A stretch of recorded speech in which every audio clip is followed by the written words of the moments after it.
ಯಾಕೆ ಮೇಡಮ್ ಹೋಗ್ತಾ ಇದ್ದೀವಿ ಅನ್ನೋ ಒಂದು ನೆನಪು ಬೇಡವಾ? ಇದು ಏನಾದ್ರು ಹಾಕಿಕ್ಕೆ ನಾವು ಎಲ್ಲಿ ಹೇಳ್ತೀರಾ? ನಾನು ಮೇಡಮ್ ಬೇಲೂರಿಗೆ ಹೋಗ್ತೇನೆ ಸ್ಟೈಲಾಗಿ ಹೇಳ್ಕೊತೀನಿ.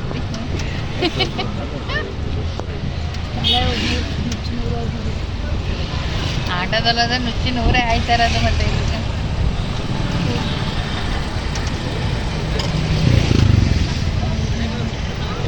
ಮತ್ತೆ ಟ್ರಾನ್ಸ್ಫರ್ ಮಾಡ್ಕೊಂಡು ಹೋದ್ಮೇಲೆ ಸಿಗ್ತೀರಾ?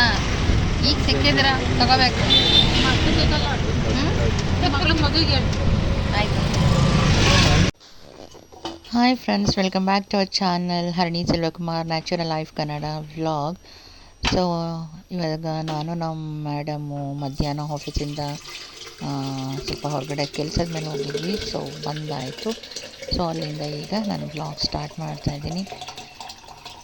ನಾಳೆ ಫೆಬ್ರವರಿ 2, ಇವತ್ತು ಫೆಬ್ರವರಿ 1. ಫೆಬ್ರವರಿ 2 ಅಂದರೆ ಒಂದು ನೆನಪಿನ ಒಂದು ದಿನ ಅಂತಲೇ ಹೇಳ್ಬೋದು. ಯಾಕಂತಂದರೆ ನಾನು ಸಕಲೇಶ್ವರಕ್ಕೆ ಶಿಫ್ಟ್ ಮಾಡಿಕೊಂಡು ಬಂದಿದ್ದು ಫೆಬ್ರವರಿ 1 ಈವ್ನಿಂಗ್. ಅದ್ರ ಮಾರನೆಗೆ ಈ ಜಾತ್ರೆ ಇತ್ತು. ಆ್ಯಕ್ಚುಲಿ 2ಗೆ ಬರಬೇಕು ಅಂತ ಇತ್ತು, ಬಟ್ 2 ಜಾತ್ರೆ ನಡೆಯೋದ್ರಿಂದ ಇಲ್ಲೆಲ್ಲ ರೋಡ್ ಕ್ಲೋಸ್ ಆಗೋಗುತ್ತೆ. ತುಂಬ ದೊಡ್ಡ ಜಾತ್ರೆ ಸಕಲೇಶ್ವರಕ್ಕೆ.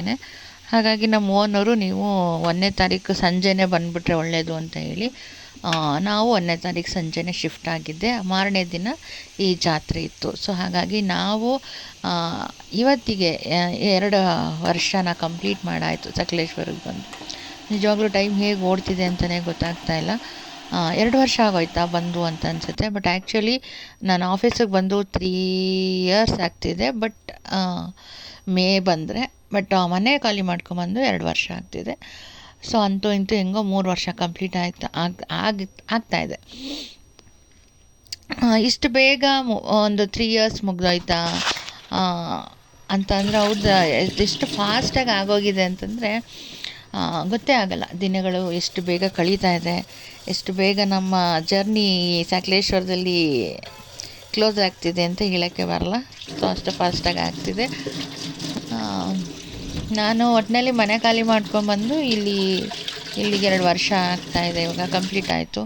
ಆಫೀಸಿಗೆ ಬಂದು 2 ವರ್ಷದ 8 ತಿಂಗಳು, ಇನ್ನೊಂದು 2 ಮೇಗೆ ಬಂದರೆ, ಈ ಮೇ ಬಂದರೆ ಆಫೀಸಿಗೆ ಬಂದರೆ ಒಂದು 3 ಇಯರ್ಸ್ ಕಂಪ್ಲೀಟ್ ಆಗುತ್ತೆ.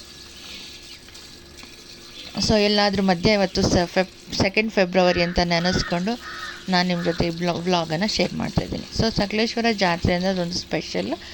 ಈ ಊರಲ್ಲಿ ತುಂಬ ದೊಡ್ಡ ಜಾತ್ರೆ, ಮತ್ತು ತುಂಬ ಎಲ್ಲ ಸುತ್ತಮುತ್ತಿನ ಊರಿನ ಜನಗಳೆಲ್ಲ ಬರ್ತಾರೆ, ಈ ಜಾತ್ರೆಯಲ್ಲಿ ಭಾಗವಹಿಸ್ತಾರೆ. ಮತ್ತು ಪ್ರತಿಯೊಂದು ರೋಡ್ ಕೂಡ ತುಂಬ ಕ್ಲೋಸ್ ಆಗಿರುತ್ತೆ, ಎಲ್ಲ ಕಡೆ ಜನ ಇರ್ತಾರೆ. ಮತ್ತು ಅಲ್ಲಲ್ಲಿ ಊಟಗಳು, ಮತ್ತು ಅಲ್ಲಲ್ಲಿ ಏನೇನು ಹರಿಸ್ಕೊಂಡಿರ್ತಾರೋ, ಕೆಲವರು ಪಾನಕ ಕೊಡ್ತಾರೆ, ಕೆಲವರು ಕಲ್ಲಂಗಡಿ ಕೊಡ್ತಾರೆ, ಕೆಲವರು ಅಲ್ಲಲ್ಲೂ ಊಟಗಳು ಕೊಡ್ತಾ ಇರ್ತಾರೆ. ಮೊಸರು ಅನ್ನ ಅಂತೆ, ಬಾತ್ ಅಂತೆ ಅಂತ ಹೇಳಿ ಈ ಥರ ಪ್ರಸಾದಗಳು ಕೊಟ್ಕೊಂಡು ರೋಡ್ ಫುಲ್ಲು ಊಟಗಳಿರುತ್ತೆ. ರೋಡ್ ಫುಲ್ಲು ತಿನ್ನೋದಕ್ಕೆ ಕಲ್ಲಂಗಡಿ ಹಣ್ಣು, ಜ್ಯೂಸು, ಪಾನಕ ಆ ಥರ ಇರುತ್ತೆ. ಒಂಥರ ತುಂಬ ಚೆನ್ನಾಗಿರುತ್ತೆ ಜಾತ್ರೆ. ಸೊ ನಾನು ಜಾತ್ರೆನ ಎಲ್ಲೂ ನೋಡಿರಲಿಲ್ಲ ಕಣ್ಣಿಂದ. ಬಟ್ ನಾನು ಈ ಫಿಲಿಮ್ಸು, ಟಿ ವಿ ಆ ಥರದ್ರಲ್ಲಿ ಜಾತ್ರೆ ಅಂತ ನೋಡಿದ್ದು. ಬಟ್ ತುಂಬ ಕಣ್ಣಿಂದ ನೋಡಿದ್ದು ಇದೇ ಜಾತ್ರೆ. ಸೊ ಹಾಗಾಗಿ ತುಂಬ ಚೆನ್ನಾಗಿತ್ತು. ಅದನ್ನು ನಾನು ವಿಡಿಯೋ ಮಾಡಿ ಇವತ್ತು ನಾನು ನಿಮಗೆ ಶೇರ್ ಮಾಡ್ತಾಯಿದ್ದೀನಿ. ಸೊ ಇದೊಂದು ಮೆಮೊರೇಬಲ್ ಆಗಿರಲಿ ಅಂತ ಹೇಳಿಬಿಟ್ಟು. ಸೊ ನಾವು ಸಕಲೇಶ್ವರಕ್ಕೆ ಬಂದು ಈ ಒಂದು ಜಾತ್ರೆನ ನಾನು ವೀಡಿಯೋದಲ್ಲಿ ಹಾಕಲಿಲ್ಲ ಅಂತಂದರೆ ಅದು ಚೆನ್ನಾಗಿರಲ್ಲ. ಸೊ ನನ್ನ ಮೆಮೊರಿಗೋಸ್ಕರನೂ ಕೂಡ ಹಾಗೆ ನಿಮ್ಮೆಲ್ರಿಗೂ ಕೂಡ ನಾನು ಈ ಒಂದು ವೀಡಿಯೋನ ಶೇರ್ ಮಾಡ್ತಾಯಿದ್ದೀನಿ. ಸಕಲೇಶ್ವರ ಜಾತ್ರೆದು ತುಂಬ ವೀಡಿಯೋಸ್ ಮಾಡೋಕ್ಕೆ ಹೋಗಲಿಲ್ಲ, ನನಗೆ ಎಷ್ಟಾಗುತ್ತೋ ಅಷ್ಟು ವೀಡಿಯೋಸ್ ಮಾಡಿದ್ದೀನಿ. ಹಾಗೆ ಇವತ್ತು ಆಫೀಸ್ಗೆ ಹೋಗಿ ಅಲ್ಲಿಂದ ಆ ಜಾತ್ರೆ ಸ್ಟಾರ್ಟ್ ಆಗುತ್ತೆ. ಹಾಗಾಗಿ ಇವತ್ತು ಊಟ ತೊಗೊಂಡೋಗೋ ನೆಸೆಸಿಟಿ ಇಲ್ಲ. ಮಧ್ಯಾಹ್ನ ಅಲ್ಲೇ ಊಟ ಆಗುತ್ತೆ, ಜಾತ್ರೆ ನೋಡಿಕೊಂಡು ದೇವ್ರ ದರ್ಶನ ಮಾಡ್ಕೊಂಡು ಬರೋಣ ಅಂತ ಪ್ಲ್ಯಾನ್ ಮಾಡ್ಕೊಂಡಿದ್ದೀನಿ. ಹಾಗಾಗಿ ನಿಮಗೆ ಇವತ್ತು ಈ ವಿಡಿಯೋನ ಶೇರ್ ಮಾಡಲೇಬೇಕು. ಸೊ ಸಕಲೇಶ್ವರದಲ್ಲಿ ಸಕಲೇಶ್ವರ ಸ್ವಾಮಿದು ಒಂದು ಜಾತ್ರೆ ನಡೆಯುತ್ತೆ. ಅದು ಹೇಗಿರುತ್ತೆ ಅಂತ ಹೇಳಿಬಿಟ್ಟು ಕೇಳಿರ್ತೀವಿ, ಕೆಲವರು ನೋಡಿರ್ತಾರೆ, ಮತ್ತು ಕೆಲವರು ಆಗುತ್ತೆ ಅಂತ ಗೊತ್ತಿರುತ್ತೆ. ಬಟ್ ಯಾವ ಥರ ಆಗುತ್ತೆ, ಹೇಗೆ ನಡೆಯುತ್ತೆ ಅಂತ ಗೊತ್ತಿರಲ್ಲ.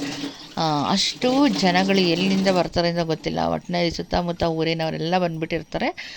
ಫುಲ್ ಎಲ್ಲ ರೋಡು ಕ್ಲೋಸ್ ಆಗಿರುತ್ತೆ, ಜನ ಜನ ಜನ. ಅದು ಬಿಟ್ಟರೆ ತೇರು ಅಲ್ಲಿ ಅವತ್ತೊಂದು ದಿನ ಬಸ್ಸು, ಕಾರು, ಸ್ಕೂಟ್ರು ಯಾವ ರೋಡಲ್ಲಿ ಓಡಾಡಲ್ಲ. ಸೊ ಅಲ್ಲಿ ಮೇಯ್ನ್ ಒಂದು ರಿಂಗ್ ರೋಡ್ ಇದೆ, ಅಲ್ಲಿಂದ ಬಸ್ಗಳು ಓಡಾಡುತ್ತೆ ಹೊರತು ಈ ಸಕಲೇಶ್ವರ ಎಂಟ್ರಿ ಒಳಗಡೆ ಯಾವ ಬಸ್ಗಳು ಓಡಾಡಲ್ಲ, ಎಲ್ಲ ಕ್ಲೋಸ್ ಆಗೋಗಿರುತ್ತೆ. ಅಷ್ಟು ಚೆನ್ನಾಗಿರುತ್ತೆ ಜಾತ್ರೆ. ಸೊ ಅದನ್ನು ನೋಡೋಕ್ಕೆ, ಜನಗಳನ್ನ ನೋಡೋಕ್ಕೆ ಒಂಥರ ಖುಷಿ ಇರುತ್ತೆ. ಸೊ ದೊಡ್ಡ ತೇರು ಅದು, ಆ ತೇರು ರೋಡ್ ಮೇಲೆ ಬರ್ತಿದ್ರೆ ಅದೊಂಥರ ಲಕ್ಷಣವಾಗಿ ಎಷ್ಟು ಚೆನ್ನಾಗಿ ಕಾಣಿಸುತ್ತೆ ಅಂತಂದರೆ ನಿಜವಾಗ್ಲೂ. ನಾನು ಲಾಸ್ಟ್ ಇಯರ್ ಮಿಸ್ ಮಾಡ್ಕೊಂಬಿಟ್ಟೆ, ಬಟ್ ಈ ಇಯರ್ ಖಂಡಿತ ನೋಡಿ ಅದನ್ನು ವೀಡಿಯೋಸ್ ಮಾಡಿಕೊಂಡು ನಿಮ್ಮ ಜೊತೆ ಕೂಡ ಇದನ್ನು ಶೇರ್ ಮಾಡ್ಕೋಬೇಕು ಅಂತ ಹೇಳಿ ಒಂದು ಲಾಂಗ್ ವೀಡಿಯೋನೇ ಮಾಡಿದ್ದೀನಿ. ಇರಲಿ ಅಲ್ಲ, ನೆನಪಿಗೆ ಒಂದು ನಾವು ಕೂಡ ಸಕಲೇಶ್ವರದಲ್ಲಿ ಇದ್ದಾಗ ಈ ಥರ ಒಂದು ಜಾತ್ರೆ ನಡೀತಿತ್ತು ಅನ್ನೋ ಒಂದು ನೆನಪಿಗೆ ಶೇರ್ ಮಾಡೋಣ ಅಂತ ಹೇಳಿಬಿಟ್ಟು ನಾನು ಇದನ್ನು ಶೇರ್ ಮಾಡ್ತಾಯಿದ್ದೀನಿ. So beautiful.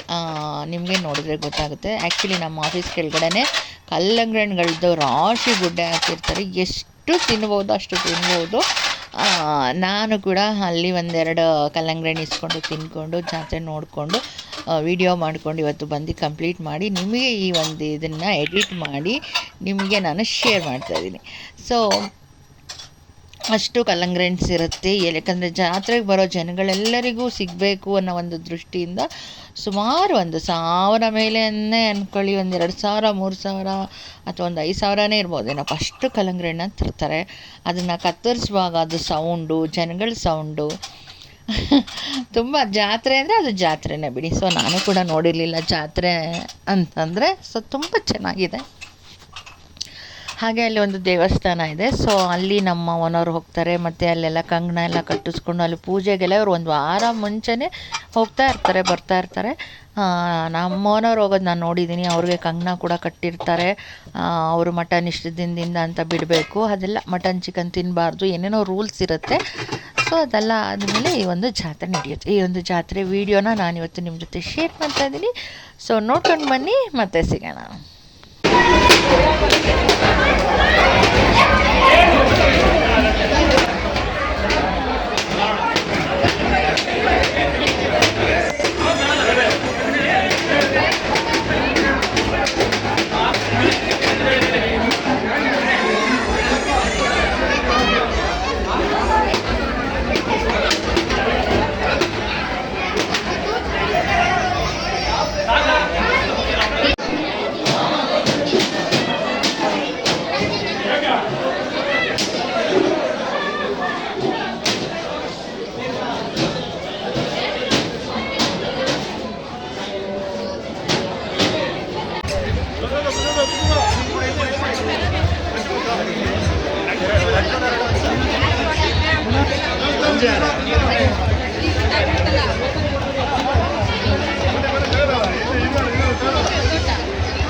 ಟ್ರೈನ್ ದೇವಸ್ಥಾನದಿಂದ ಬರ್ತಾ ಇತ್ತು. ಬಟ್ ಇಲ್ಲಿ ಜನಗಳ ಒಂದು ರಾಶಿ, ಹಾಗೆ ಇಲ್ಲಿ ಒಂದಷ್ಟು ಜನ ಡಿ ಜೆ ಹಾಕ್ಕೊಂಡು ಡ್ಯಾನ್ಸ್ ಮಾಡ್ತಾಯಿದ್ರು. ಇವರೆಲ್ಲರೂ ಮಧ್ಯ ಬಿಡಿಸ್ಕೊಂಡು ದೇವಸ್ಥಾನಕ್ಕೆ ಎಂಟ್ರಿ ಕೊಡಬೇಕಾಗಿತ್ತು. ಸೊ ಹಾಗಾಗಿ ನನ್ನ ವಿಡಿಯೋ ಈ ಥರ ಹೋಗ್ತಾ ಇದೆ. ಸೊ ಇಲ್ಲೆಲ್ಲ ಡ್ಯಾನ್ಸ್ ಮಾಡ್ತಿದ್ದಾರೆ. ತೇರು ಇದರಿಂದ ತುಂಬ ಹಿಂದೆ ಇದೆ. ಅಷ್ಟು ಜನ, ಅಷ್ಟು ದೊಡ್ಡ ಲಾಂಗ್ ರೋಡ್ ಇದೆ. ನೋಡಿ, ಕಣ್ಣಿಂದ ನೋಡೋಕ್ಕೆ ಜಾತ್ರೆನ ತುಂಬ ಚೆನ್ನಾಗಿ ಅನಿಸುತ್ತಲ್ವ. ಸೊ ಹಾಗಾಗಿ ನಾನು ವಿಡಿಯೋ ಮಾಡಿದೆ. ಸೊ ನಾನು ಕೂಡ ಹೋದ ವರ್ಷ ಕಲ್ಲಂಗಡಿ ಹಣ್ಣು ತಿನ್ಕೊಂಡು ಹಾಗೇ ಇದ್ದೆ. ಸೊ ಬಟ್ ಈ ಕಡೆ ಮನೆಗೆ ಹೋಗ್ಬಿಟ್ಟಿದ್ದೆ, ನಾನು ಈ ಸೈಡ್ ಬಂದಿರಲಿಲ್ಲ. ಸೊ ಇವತ್ತೇ ಈ ಮೇನ್ ರೋಡಲ್ಲಿ ಬಂದಿದ್ದು. ನೋಡಿ, ತೇರು ಬರ್ತಾಯಿದೆ ಆ ಕಡೆಯಿಂದ. ಸೊ ನಮ್ಮ ಆಫೀಸಿಂದ ಕೂಡ ಒಂದಿಬ್ಬರು ಬಂದು ಇಲ್ಲಿ ಜಾತ್ರೆ ನೋಡೋಕೆ ಬಂದಿದ್ದರು. ಸೊ ನಾನು ಅವ್ರನ್ನ ನೋಡಿಬಿಟ್ಟು ವಿಡಿಯೋ ಮಾಡಿದೆ. ಸೊ ಅವ್ರಿಗೆ ಗೊತ್ತಿರಲಿಲ್ಲ ನಾನು ವಿಡಿಯೋ ಮಾಡ್ತಾಯಿದ್ದಿದ್ದು. ಸೊ ಅವರು ಕೂಡ ಜಾತ್ರೆ ನೋಡೋಕೆ ಬಂದು ನಿಂತಿದ್ದರು. ಸೊ ಇದಾದಮೇಲೆ ನಾವು ಹಾಗೆ ತೇರು ನೋಡಿಕೊಂಡು ಮುಂದೆ ದೇವಸ್ಥಾನಕ್ಕೆ ಹೋಗಿ ದೇವ್ರ ದರ್ಶನ ಮಾಡ್ಕೊಂಬರೋಣ ಅಂತ ಹೋಗ್ತಾ ಇದ್ದೀವಿ. ಸೊ ತೇರು ಬರ್ತಾ ಇದೆ ಆ ಕಡೆಯಿಂದ. ತೇರು ನೋಡಿ ಎಷ್ಟು ಬ್ಯೂಟಿಫುಲ್ ಆಗಿದೆ ಅಲ್ಲ. ಸೊ ಇದು ದೊಡ್ಡ ರಥ, ಅದರ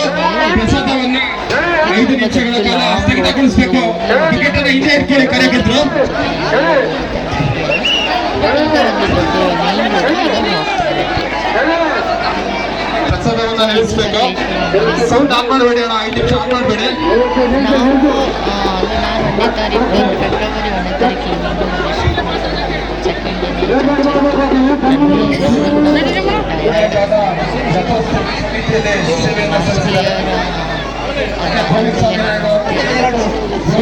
ಆಫೀಸ್ ಹತ್ರ ಎಲ್ಲ ಕಲ್ಲಂಗಡಿನೆಲ್ಲ ಕತ್ತರಿಸಿದ್ದು ತಿಂದಿದ್ದೆಲ್ಲ ನೆನಪಿದೆ. ಬಟ್ ಈ ಕಡೆ ಸೈಡ್ ಜಾತ್ರೆಗೆ ಅಂತ ಬಂದಿರಲಿಲ್ಲ ನಾನು.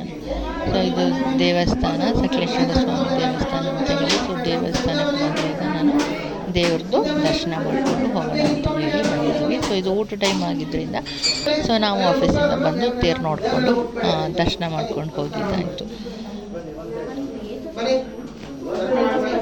ದೇವಸ್ಥಾನದ ಮುಂದೆ ಒಂದು ದೊಡ್ಡ ರಂಗೋಲಿ ಹಾಕಿದ್ದಾರೆ. ಅದೊಂಥರ ಏನೋ ಅರ್ಥ ಇರೋ ಥರ ಇತ್ತು, ಬಟ್ ಅದು ನನಗೆ ಗೊತ್ತಿಲ್ಲ ಏನಂತ. ತುಂಬ ದೊಡ್ಡ ರಂಗೋಲೆ. ಸೊ ಅದು ಸುತ್ತ ಹಗ್ಗ ಕಟ್ಟಿದ್ರು. ಸೊ ಹಾಗಾಗಿ ಅದ್ರ ಹತ್ರ ಹೋಗೋಕ್ಕಾಗ್ತಿರ್ಲಿಲ್ಲ. ತುಂಬ ಜನ ರಶ್ ಇದ್ರಿಂದ ನನಗೆ ವೀಡಿಯೋ ಮಾಡೋಕ್ಕೆ ಅಷ್ಟೊಂದು ಸಾಧ್ಯ ಆಗಲಿಲ್ಲ. ನನಗೆ ಎಷ್ಟಾಗುತ್ತೋ ಅಷ್ಟು ಮಾಡ್ಕೊಂಡು ಬಂದೆ. ಸೊ ದೇವ್ರ ದರ್ಶನ ಮಾಡಿದರೆ ಸಾಕಪ್ಪ ಅನ್ನೋ ಒಂಥರ ಆಗಿತ್ತು. ಹಾಗಾಗಿ ದೇವ್ರ ದರ್ಶನ ಮಾಡ್ಕೊಂಡಿದ್ದ ನಾನು ಈ ಕಡೆ ಹೋಗ್ತಾಯಿದ್ದೀನಿ. ಓಕೆ ಫ್ರೆಂಡ್ಸ್, ಇದಾಗಿತ್ತು ಇವತ್ತಿನ ವ್ಲಾಗ್. ನಾನು ನಿಮಗೆ ಎಷ್ಟು ಸಾಧ್ಯ ಆಗುತ್ತೋ ಅಷ್ಟು ವೀಡಿಯೋಸ್ನ ಮಾಡಿ ಶೇರ್ ಮಾಡಿದ್ದೀನಿ.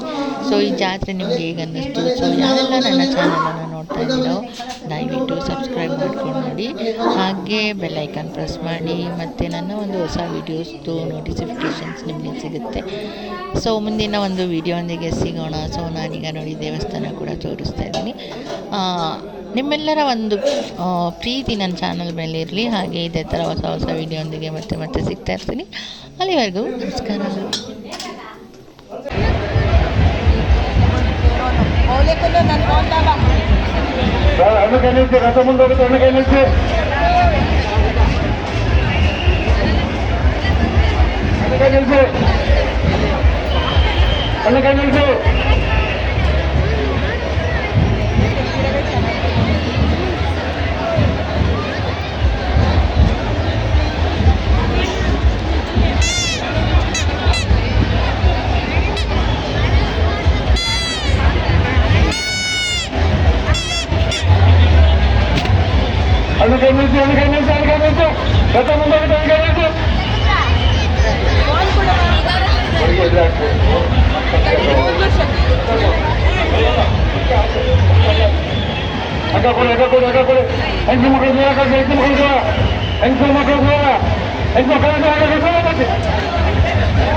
ಮಕ್ಕಳು ನೋಡಲ್ಲಿ ಮಕ್ಕಳು ದೂರ ಕಾಣ್ತೆ.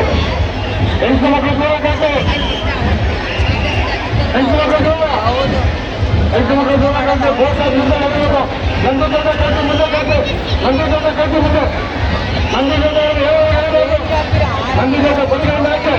ಬರಿಗಂಡ ಆಯ್ತೆ. ಬರಿಗಂಡ ಆಯ್ತೆ. ಬರಿಗಂಡ ಹೋಗಬೇಕು. ಹೆಂಗಸು ಮಕ್ಕಳು ದೂರ. ಹೆಂಗಸು ಮಕ್ಕಳು ದೂರ ಕಾಣ್ತೆ. ಹೆಂಗಸು ಮಕ್ಕಳು ದೂರ. ಹೆಂಗಸು ಮಕ್ಕಳು ದೂರ. ಹೆಂಗ್